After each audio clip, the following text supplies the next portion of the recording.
luckily, when I got into, my first DAW, it was messing with thresholds and stuff. I was like, oh, this is what I do every day, all the time. It just, now I can hear it. Welcome to A Musical Mind. I'm your host, Richard Raymond II. I'm a recording engineer, music producer, and multi-instrumentalist located in Colorado Springs, Colorado. In this podcast, we'll talk to a variety of musicians about the music-making process, as well as the life and mindset that have helped them find success as a musical mind. Thank you for being here. Here we go.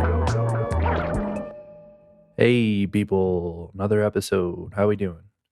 Today's guest is Chandler Dixon. He's a drummer, he's a recordist, he's an engineer, and he's a super nice guy. Chandler and I connected via Instagram through a mutual friend, asked him to come on, and on he came. Chandler also has a free sample pack, a vintage drums sample pack, and I encourage you all to download that and get a taste of what he does. It is in the show notes under resources labeled Chandler's free drum sample pack. I'll tell you about that at the end again, but go get that and mess around with the sounds, make some cool stuff, and support Chandler energetically in the process. And then maybe down the line, when you do need a session drummer, he'll pop to the front of your mind. So without further ado, here we go, my episode with Chandler Dixon. All right, everyone, welcome to another episode of A Musical Mind. I'm your host, Richard Raymond II, and I'm here today with Chandler Dixon, the San Diego-based session drummer, engineer, and producer. Chandler, how are we doing tonight? What's up, man? Thanks for having me. Yeah, thanks for being here. I think I found you from a friend, and I've been following you on Instagram for a while here, and I like the way you play drums. And you also you're in a garage, right? It is a garage. I've It noticed is. you wouldn't know that until you see the garage door. It's It's true. very decked out. There's plants and stuff. It feels like a place that was built to be a studio, but evidently it was built to house cars. Um, how long have you been there? And tell us a little bit about how it became the room I'm looking at right now. Yeah, man. So, my wife and I lived with my mother-in-law for a while, and she had a basement. Mhm. And in 2020, I was supposed to go on the road for a couple months, and then obviously everyone's plans changed. So I converted her basement into like a little tracking space because it's just what everyone did during COVID. Mhm. Started there, and then when we got our house, um, the the garage was completely uninsulated, which is a good thing. And then there are these huge vaulted ceilings, and then that wall is insulated. And so I knew I needed to build a new room, and I was thinking, this is the way. So I talked to a few friends, and I kind of copied my two favorite rooms. This guy Tyler Halford, who I'm sure we'll talk about in a little bit, but he has this barn, and one wall is all soft, like R19 stuff, Mhm. and he just covered it with like drop cloth, and then the other wall is like hard, just like this. So this wall, you don't see it, but this wall is super soft material all the way to the ceiling, like the whole A-frame. Interesting. So it's like one giant panel, and then that wall's like just hard. So you have your parallel surfaces and such with, reflections and whatnot. But yeah, that's just had a dream, and somehow it worked. That's the way to get started. You got to think it up before you can bring it into the world. For Um, sure. that's awesome, though. So tell us a bit more about what you do. I know you have people come in, you track drums for other people. Just give us the lowdown on that. Yeah, so I play with artists locally, mostly studio stuff now, remote and in person. And then the way I accidentally fell into production was one of my mentors was like, "Hey, like you don't have any clients, but that's because no one knows you do what you do. So reach out to everyone you know and tell them you'll do a track for free. Mhm. And then after that, like whatever. And so I did that. And one person, my friend Lauren, who will is an artist I still work with, she thought I meant that I would produce a song for her, but I was like, I'll just play drums on a track, was my thought. So she Yeah. showed up with her guitar and her husband and lunch. And I was like, oh, are we gonna like jam or what? She's like, I think I'm just ready to track it. And then I'm like, "Oh, okay, sweet. Let's do it." I Yeah. don't know. Just say yes. We're here. We're here now. It Yeah. doesn't matter why. Like, let's go. So anyway, it came out awesome, and I just fell in love with that whole thing, and yeah. So that's kind of how I got started into a little bit of production work. And how long ago was that? That was probably 2021, like Wow. So early. so this is all somewhat recent. I Definitely tracking, like myself, engineering, all that stuff is pretty new. So I never would have guessed. When did you start playing drums? I imagine that was long before that. oh yeah, I was a little guy. Grew up playing in church. Like my dad was a worship guy, so I'd sit there on the piano bench and just stare at the drummer since I was like a born, Yeah. and just been like enthralled and captivated ever since. So can't get over it. But it seems like this just kind of fell into your lap more than it was something you like sought out. Is that true? I'm Kind talking of. about the engineering side. Yeah, I mean, I came to a realization that it's not the studio days that probably our dads knew, where it's like if you're really good, people are gonna call you to play on their records. Mhm. It's like, maybe, and, like, that Mhm. happened occasionally, but, uh, I kind of accidentally realized if I ever wanted to play on anything, I had to be able to record it myself. Uh, Right. so it was kind of by accident, and thank Yeah. God, like, I didn't like, that tour didn't work out because I never would have bought my first cheap interface and couple 57s to start, so Yeah.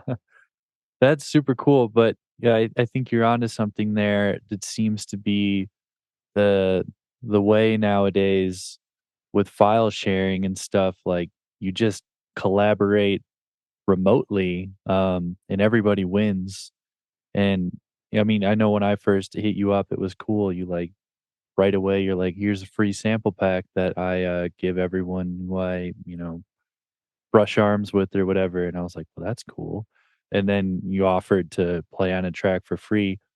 At that time, I'm in the middle of buying a property myself right now, so I'm like, I'm thinking about paint colors and, like, fucking cabinet doorknob things and, like, I'm molding, not yeah. in music mode, but I'm in, like, creative mode, so it's still fulfilling.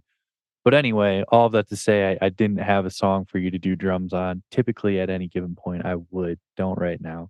But Offer just the still way you stands, offered man. that was great and, made an impression on me, and I'm sure it makes an impression on others, and it's also you're taking advantage of what we can do nowadays, with the internet, with file sharing, and yeah. So I think do you know, Nick McKenzie, I from, know that Oh name. Jupiter? Yeah, dude, I played on their EP.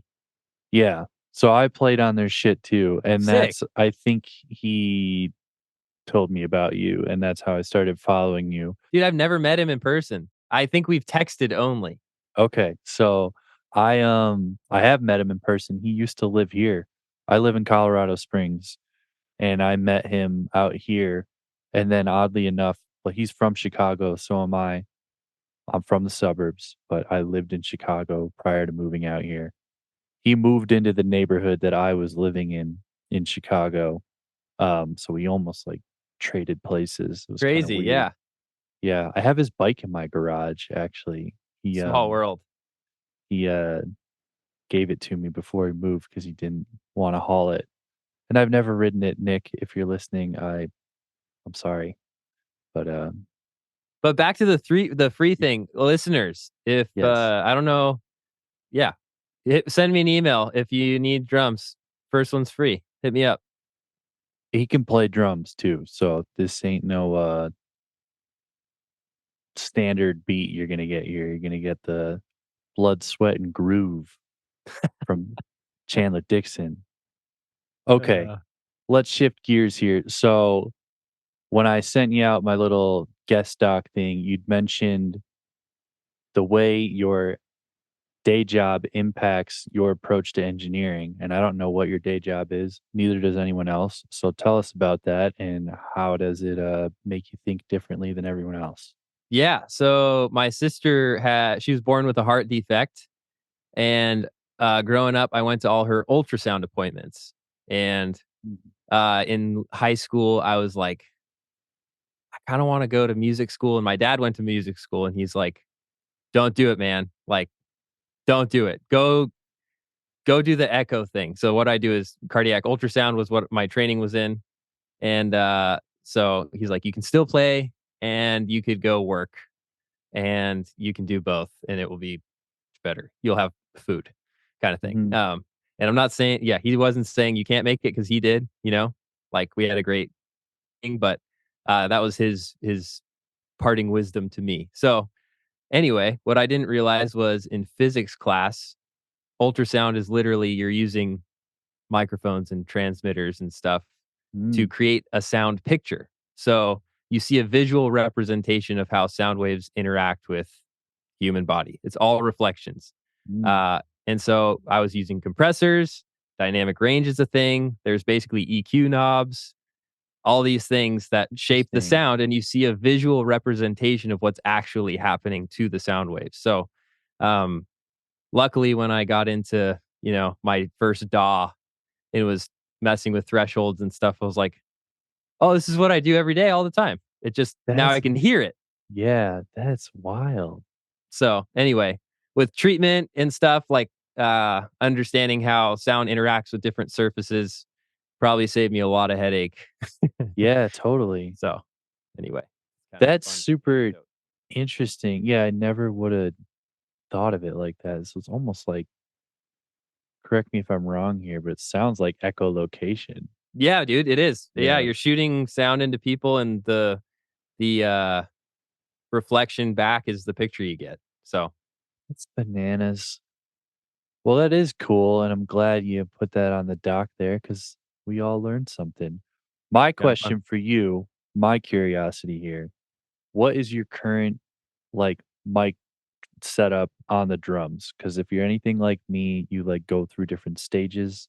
Right now, For I'm sure. Mr. Glenn Johns, um, but I want to know what you're doing right now, and obviously it might vary from genre to genre, but your current favorite mic setup. Sure. I send a lot of stuff out to people to mix. So right now, numbers are my favorite. Have as many mics as possible, pretty much. Mm, So I have stereo overheads and a mono overhead. And either you can blend all three; they're all in phase with the snare, or you can choose one or the other. Just what depends. mics? Just give us the whole 9. I have some ribbons that I use sometimes, the Cascades with Lindahl transformers. I'm borrowing them from a friend. Mm, The Vanguards, and then these Shure 181Cs are cool. They're I these like know it. tiny. Let me show you. Yeah.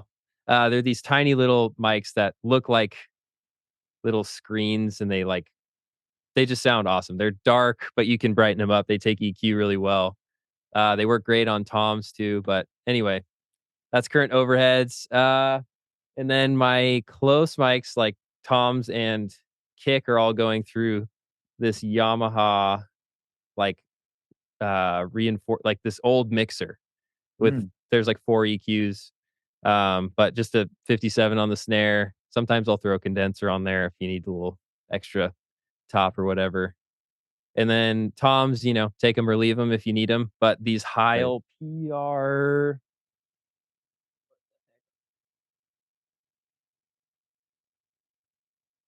PR 30 something, I don't know. They rip though. They're like 421s on steroids. You just don't even need to do anything to them. Did you say what brand? Heil. Oh, Pyle. Heil. Heil. Okay. P. PR35s or Got something it, like that. not Yeah. Pile, because No, that is no, no. also a I was like, the way you're describing it and what I know of Pile isn't adding up. Oh yeah, Pile, yeah, yeah, yeah, yeah. got it. Okay. And then the SEV kick is also my friend's, but that thing's awesome for kick in. And then I have a Beta 52 that I got on wish.com. That Nice. sounds awesome. Never even heard of that. Wish is like a you go there to get cheap things that aren't the real thing. It's like from China, like not real stuff, but it sounds great.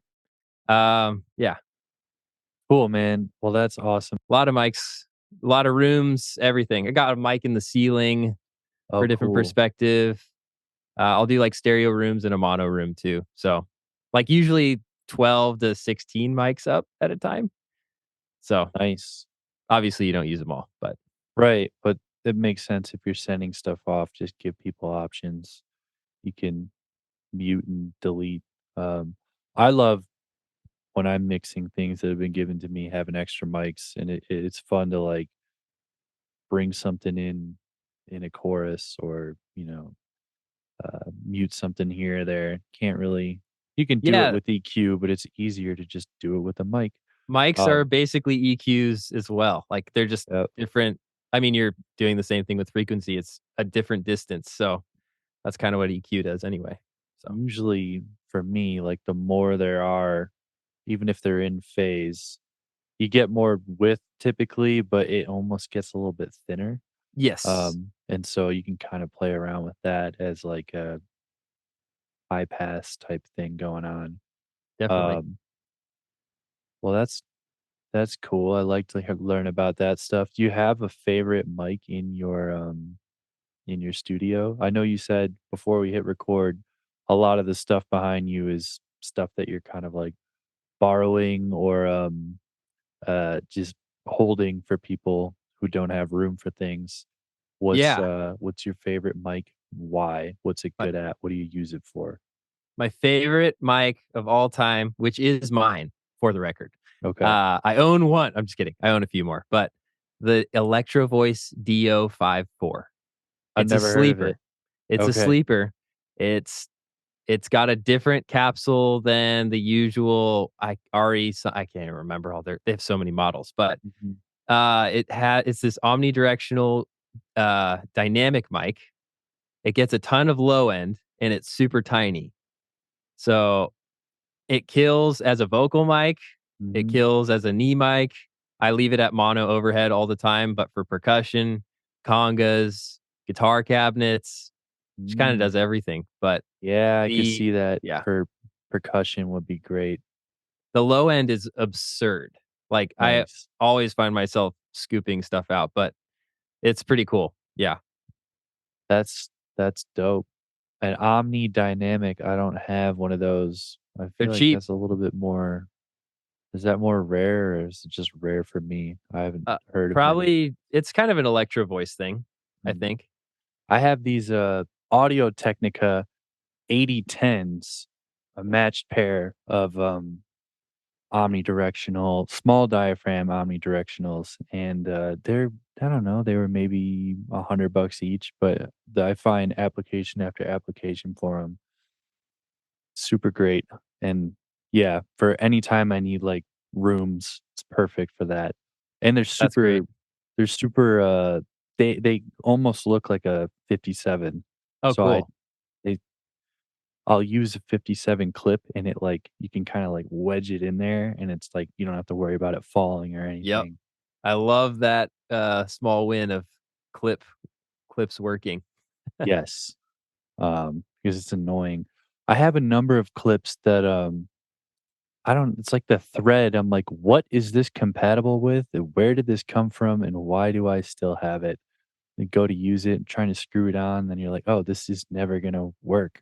Do you know what I'm talking about? Oh Maybe yeah. all your Oh mic yeah. All the no, no, no. Dude, I I don't am Frankenstein king.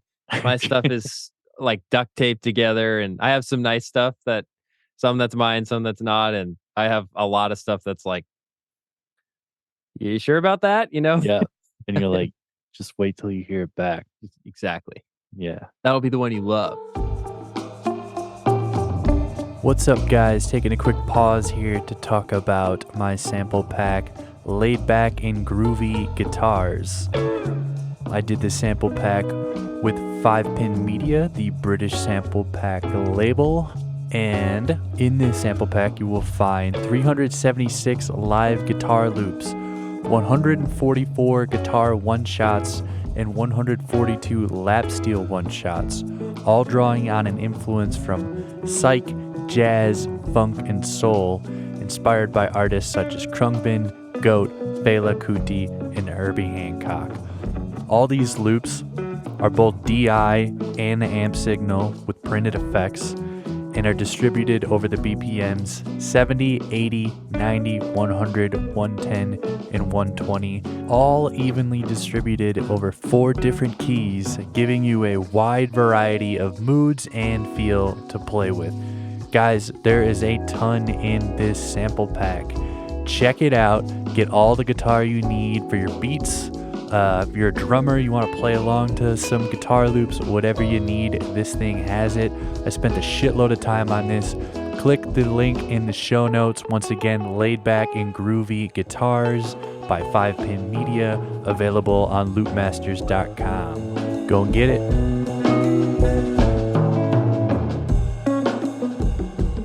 Speaking of mics and stuff, I know you've been doing your live at Chandler series. Oh yeah. I've heard some of them. Sounds awesome. How are you usually tracking those sorts of things? Is that all in the room? Are you close miking things? Do we have room mics going? There's probably a lot going on. I've seen, a solo performer with like you playing drums. Maybe I'm misremembering. And then I've seen like a much bigger group. Um, what's that process been like? Because it sounds great. Dude, that's awesome. Thank you. It's an engineer's nightmare. I have probably 20 mics at the same time. Amps are in the room. Everything's live. You get like the way I structured it is you get one pass and one vocal overdub. Mhm, Uh, so it's actually live.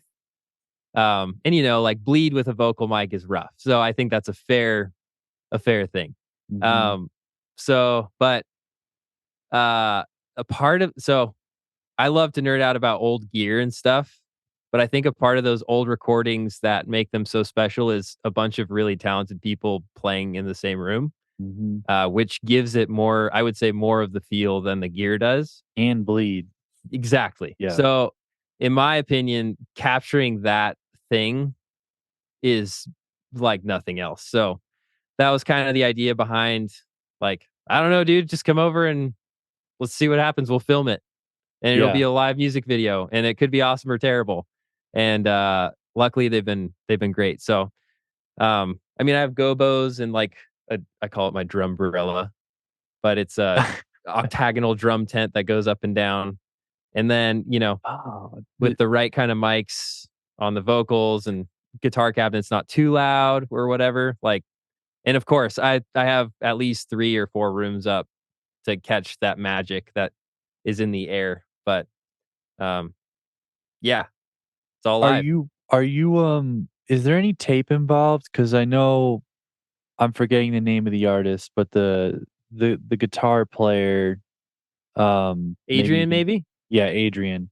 Yeah, I think He he has definitely tape delay and stuff, but we are not tracking to tape, no, Okay. unfortunately. Because I heard a lot of, like, warble going on, and I Yeah. saw he had a lot of pedals down there, but I was like, "Maybe there's also Oh, tape man. involved." I wasn't Maybe one sure. day, that would be so cool. I have a Yeah. machine in here that's not, rigged up yet, but maybe one of these days, this old Sony will get going. I have an old Sony. It's not working right now. It was my dad's. It's just like a consumer grade, basically for listening back, not really for recording, but you can. And I That did stuff, make a yeah. whole album on it, and by the end of the album, the record function sorry, rewind wasn't working, and I I would take a pen, stick it in there, and but, probably getting, like, plastic from the Bic pen Oh, on the tape, and I was like, "Let it degrade." You it's know, so cool, but it's such a nightmare. yeah, I know. I was committed at that time, and I think it's like you just get kind of burnt out from it. Well, At you're least I like, did. "Yeah, we did it, and then we don't have to do that anymore. We've done it." Exactly. Exactly. It does add some something something, but it's not required. I think bleed and mic placement and a good performance do the do the majority of the work. I know for me in this room when I kind of started uh I haven't played with him in a while, but I was playing with my buddy. We were recording every time we got together, and it was over time I just started having more stuff being amplified in the room basically. Like it started out um kind of try to keep everything as clean as it could be, and then it just going into more and more, like, just let it all fucking hit everything, Yeah, and I was yeah. like, "Man, like, that is so much more impactful, um, without changing anything else, just from that way it's captured." To That your being point. said, there Yeah. is bad bleed. Like, no one wants to Yes. listen to a Tom mic just hum for a whole song. Like, that's the worst. No. Like, I don't wanna listen to a singer through a Tom mic. But but, No. I love hearing the drums and the guitar mics and then, maybe a little in the vocal if it's not bad, but yeah, I above all, I enjoy hearing, um, like, other instruments in the drum overheads. That's so my f cool. that's my favorite, because it's just by nature of placement, it's gonna be a lot lower in volume, and so it just starts giving you this width that you wouldn't get otherwise unless And you're it's stereo sometimes. that's what I'm talking about, yeah. So, that's pretty cool. That is cool. My question when you were talking about, you'll do a vocal overdub, was that, um, just, like, one overdub for, like, just retracking the whole main vocal? Is that Yeah, yeah, so okay. it'll be like, okay, if the drums got loud in any parts, if you compress the vocal, it's like, now it just sounds like a really bad recording. It sounds Yeah, cheap. yeah, So, I'm like, "Okay, here's a pass from top to bottom. Pretend like you're doing it, mhm. and we're not punching, like, let's just One rip. go." Yeah, yeah, Yeah, yeah, yeah. To try that's and keep cool. the spirit of it. So, that helps a lot with the mix phase, like, I would think yeah. so. Have you messed around with any supercardioid, like, dynamic vocal mics? Oh, I don't know. Let's see. Because I have 2 of them, I've used and the 7B on everything, I think, so far. okay.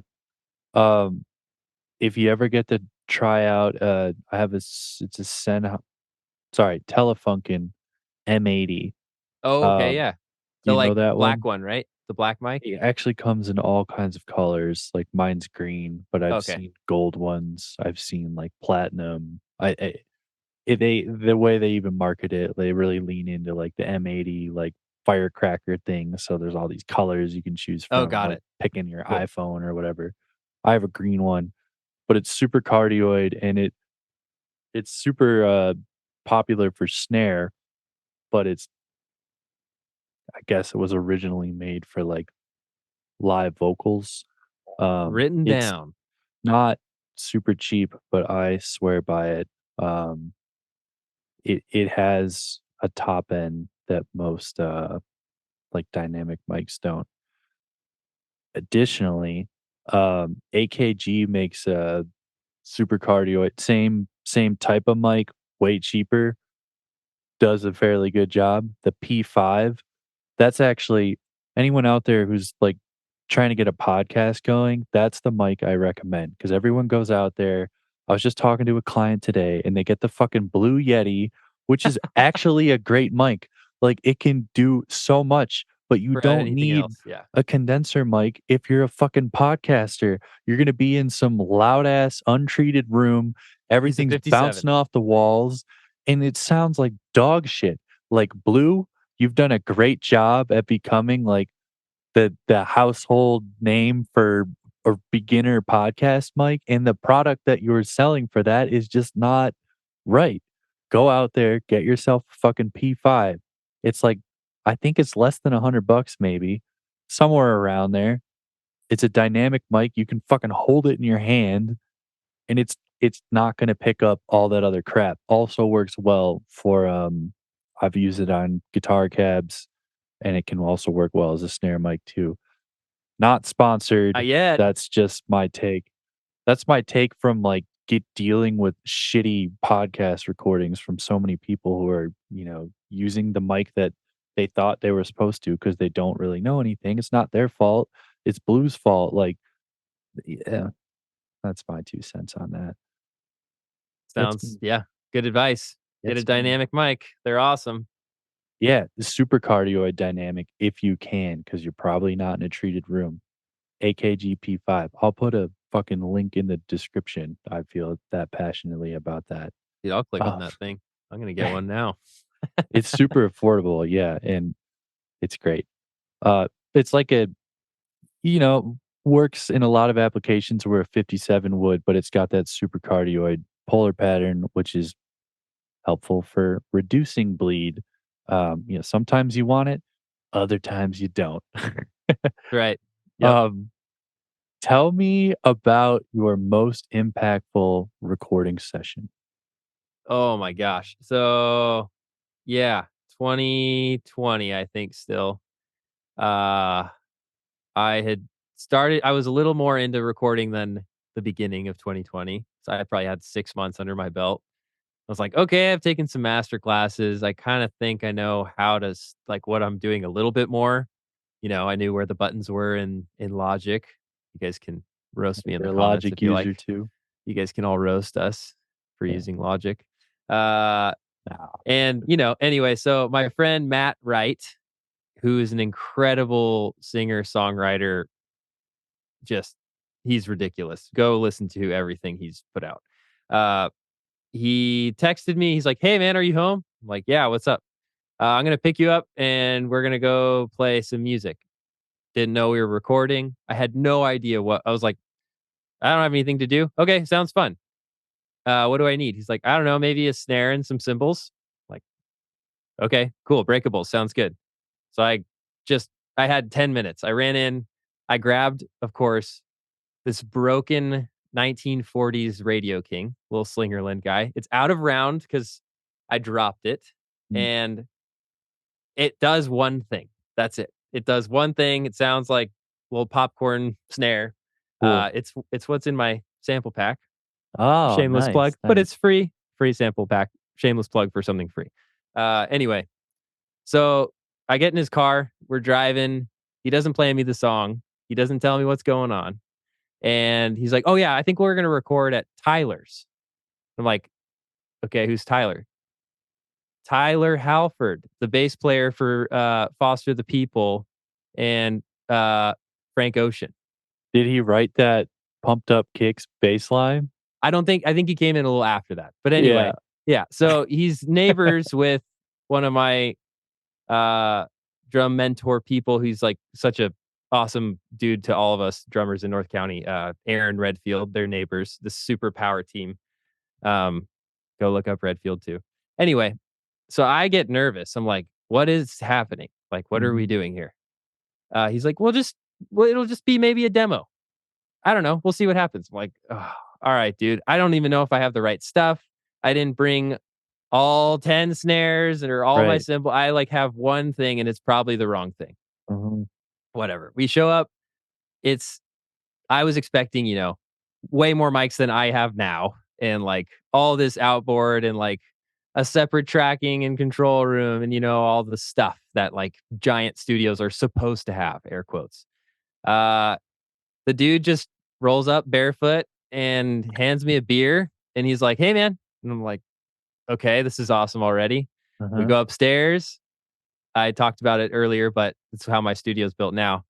There's like this plushy soft wall and then it's covered with drop cloth. It looks super cool, but it's like you could tell he did it with his friends probably. And I'm like, "Okay, that's awesome." And then the other side's just like plywood and it's open vaulted ceilings and there's a kit, there's a mic in the corner, and there's a stool and a guitar cabinet. Like, I mean, he's got amps everywhere and mics everywhere, but All that was set up was a drum kit, a guitar cabinet, a vocal mic, and a room mic. Mm. So 2 microphones So that were set up, no close mics on the drums? nothing. And I'm like, in my head, I'm like, "This is wrong," right? Mhm. Yeah. The drums don't have any microphones on them. Mhm. And I heard Matt, like, warm up on the song once, and they're like, Maybe we should try and do this live." And again, I hadn't been in the live thing yet. I was all separate, all remote, like, isolation is king, Mhm. and, Matt just goes, "Yeah, start whenever." I'm like, "What do you I don't even know what you want." "Okay." And Yeah. so I just start the song, and then he comes in, and, I'm like, "That probably sounded" I messed up in the middle of it, like, "Ah, alright, well, I hope we get a couple more passes." We did 2 more passes real fast, and then I was like, "Okay, we'll see. I wonder what this will sound like." It just sounded like a finished recording. It Wow. was done. Like, I he put tape delay on it and compressed the vocal and cut out some low end, and it was done. Like, Wow. I was floored. So it just basically I was like, "Okay, well," what he told me, just wanted to hear what it sounded like from where I'm sitting, so I put a microphone there. I was like, "How dumb am I?" Obviously, that's what microphones are. They're ears that record into something. Mhm. Like, it's not normal to stick your head on a snare and hit it hard. Like, that No. is abnormal. Like, that's Uh-huh. weird. Yeah. Uh, so anyway, like, I can't wait for that song to come out, but it's changed my perspective on everything. Like, I put mics in the weirdest places because that area of the room sounds funny. Like on the floor, in the ceiling, in the corner, pointed at the wall, pointed at the garage door because it's brighter. Like in the piano, I created like a Mm. plate. Yeah, I put like a cool. pedal on the thing on the pedal to make the strings ring, and it's Mhm. like a plate. So I Cool. don't know. It just he reinvigorated the childlike, just if it sounds bad, push mute. It's fine. Right. But the Yeah. thing that was badass about him is that there were no other options. Mhm. He committed on he's like, "I know this is gonna be cool. And if it's Right. not, we'll do something else, but we'll get 3 passes like this." Right. 2 mics, it was done. And, like, phenomenal, phenomenal, like, Wow. yeah, blew my mind. That's super cool. Yeah, my buddy John, who I had on an episode, don't remember the number, but if you search John Fitzgerald, you'll find that episode. He and I kind of learned how to do what we know how to do together. I learned a lot from him, but then he did wind up kind of during the pandemic interning at it's called Gravity Studios in Chicago, and they've tracked like I think one of their bigger groups is the Smashing Pumpkins. Sick, Anyway, yeah. that was his first time in like a pro studio, and he kind of had somewhat of a similar experience with like room mics, for example. He's like, they would literally just like, if there happened to be a mic that was maybe used the day before for something else in any random place, they just included it. They're not out there with fucking, you know, Tape measures and the thank you. I tune couldn't think bot, of and it. you're like, "Alright, what does that do?" And Not much. yeah, and going back to Glenn Johns, I said I have the Glenn Johns thing up here, and everyone kind of measures that out, and I even did for paranoia's sake. But if you go watch the video, uh, with Glenn's in the video and he's talking, and he's like, "I never use a fucking tape measure." It's like you Yeah. put it up, give it an eyeball, and get on with your life. And I think it's just people overthink some things, and a lot of it's just about trying different things and just feeling the vibe, going with your intuition and getting out of your own way. And Um, also, if you hate it, then changing directions. right. You If can it always sucks, pivot. do different, but yeah, I think more often than not, it doesn't suck. yeah. And there's something to be said about a room, because this is also what John and I wound up talking about in our episode. Like when you have a room that has some sort of treatment in it, you have a way bigger uh room for error basically than when you're in something where everything's fucking flying all over the place all the time. When you're in something that's, done intentionally, you have a lot more freedom of where the mics wind up being within that room. Yeah, That's what's my crazy two about cents. rooms too is like some of the best drum rooms are on paper the worst. Like Sound City was a warehouse for Vox amps. It should not be what it is, but like the greatest drum sound, some would say, came from that room. And then Muscle Shoals is like so many of the greatest hits ever came out of this like wall carpet, bizarre space. So I mean, yeah, it needs to be treated, intentionally. But if you have a room where you can play, like there you go. That's your room. Go make it happen in there. Like, there you Totally. go. Yeah, go make it happen. I agree with that. Yeah, totally. That seems like a good place to round out, and I have a final segment here. Are you ready? Let's do it.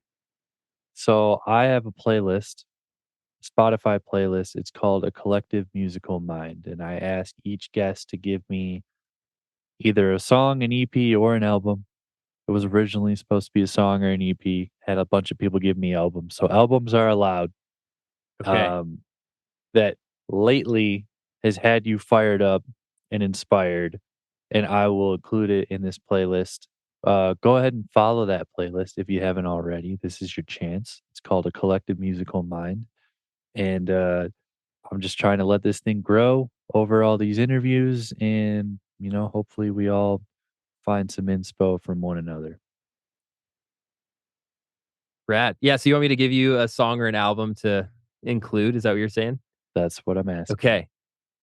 So two of my friends who I told you about, Aaron Redfield and Tyler Halford, along with another guy, Tyson Motzenbacher, have a record that was for a sync project that didn't land. It's an EP. It's like 3 songs, but it's Perfect. the horse wheelies. The They're too horse. good and nobody knows about it. And it's Okay. my favorite. Yep. It's like they have like yes, 9 people know about it. 9 monthly listeners, and I think I'm probably like their one of their top listeners over the years. Tide is the EP. High Tide, yep. Yeah. And it's really the lyrics are so dumb and I love it. And it's just awesome. It's so good. Cool. Well, I'm gonna check it out. I like the artwork. Someone's surfing. Yeah, that's right. Did I notice surfboards in your studio? Oh yeah, those are my custom diffusion panels. But yeah, Oh, we're in San Diego. We love to surf, my wife and I, and yeah, got a couple longboards over there, and then our shortboard rack is over in the corner on the other side. But cool. yep, that's definitely part of the situation in here. The culture. Wait, you That's right. use them as diffusers? I just say that to make fun of Yeah, yeah, yeah. people, Oh, but they, totally. I guess, functionally do that because they're But sticking out. But right. Well, yeah, Chandler, thank you for being here. It was great chatting. Um, thanks again for those free samples. Do you want to put a link in the show notes for that free yeah, pack? yeah, for sure. There's a Logic session, so you can go and mix all the mics however you want. And then also there's like bounced out one shots and loops and stuff. All right. Um, Well, I'll but put yeah, it in the show notes. I'll make sure to get that from you. And get out there and make some stuff. hell Thanks yeah. for being here. Thanks for having me, man. That's a wrap. All right. Thanks for making it to the end, folks. Hope you enjoyed that one with good old Chandler Dixon. I had fun listening back to this one. Felt real cool. A lot of stuff under the hood. Super cool to see someone who is doing some really high quality stuff, even though he hasn't been in the game, so to speak, for all that long. He's been playing drums forever, but he has not been recording forever. It just goes to show you can do it too. That's what this show is all about: empowering, inspiring, and informing. That's all we got for today. One more time, if you haven't gotten that sample pack, that free sample pack, check out the resources in the show notes. That resources tab, Chandler's free drum sample pack. That's what I'm calling it. It's a hyperlink. Click on it; it'll take you there. You can download the thing, and also check out Live at Chandler's, the video series. and get a taste for what he's doing over there. So give him a follow. Also have the Instagram handle in the show notes. That's at chando.dix, D-I-X. Get your mind out of the gutter. And have a great day or a great evening, whatever you're doing. Till next time. Bye. Thanks for listening to A Musical Mind. I have been your host, Richard Raymond II. If you, your band, or your friend, or anyone you know is in need of mixing and mastering services, I offer that remotely. Shoot me an email. That's richardraymond2@gmail.com. No spaces, all spelled out. You can also give me a follow, Richard_Raymond_II on Instagram. Shoot me a DM. We'll get to making some cool shit. And please like this podcast, share it with a friend, give it a 5-star rating. It ain't too hard to do. I appreciate you for being here, and I'll see you next time.